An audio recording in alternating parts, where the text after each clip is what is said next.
پہاڑی زبان میں اپڈیٹ سنیے۔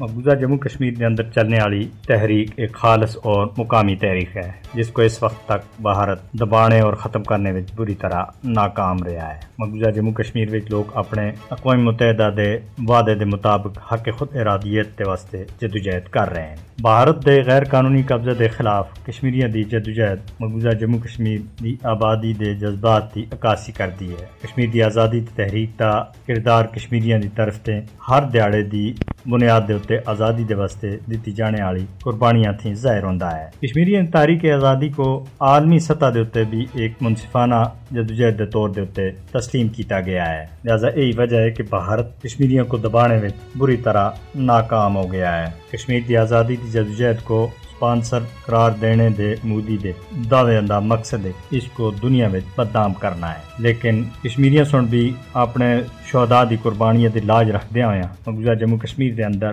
چلنے والی تحریک کو اس دے آخری کنڈے تک پہنچانے دا عزم کیتا ہے۔ مودی حکومت کو یاد رکھنا چاہیے کہ آزادی دی جدوجہد کرنے والے لوگوں کو دہشت گردی دی کسی بھی صورت میں نہیں جوڑیا جا سکتا، جبکہ بھارت سن خود ایک لمبا عرصہ برطانیہ دے خلاف تحریک چلا کے آزادی حاصل کیتی ہے۔ بھارت ادھر دے رہنے والے مقامی کشمیریوں دی جدوجہد آزادی کو پاکستان دی سرپرستی قرار دے کے دنیا سے حقیقت چھپانے دی کوشش کر رہا ہے۔ مودی حکومت کشمیریوں دی مقامی تحریک کو سپانسر قرار دینے دے اپنے ناپاک منصوبیاں میں اس ویلے تک کامیاب نہیں ہو سکیا۔ کشمیریوں دی اپنے وطن دی آزادی دی تحریک تا کامیاب ہونا لازمی ہے، کیونکہ کشمیریاں سن اس تحریک آزادی واسطے بے شمار قربانیاں پیش کیتیاں ہیں اور انہاں دی قربانیاں ہر صورت تے رنگ لیا سن۔ عالمی برادری دا یہ حق بندا ہے کہ وہ مقبوضہ جموں کشمیر دے لوکاں کو بھارت تے ظلم دے چھٹکارا دوانے دے واسطے اپنا کردار ادا کرن۔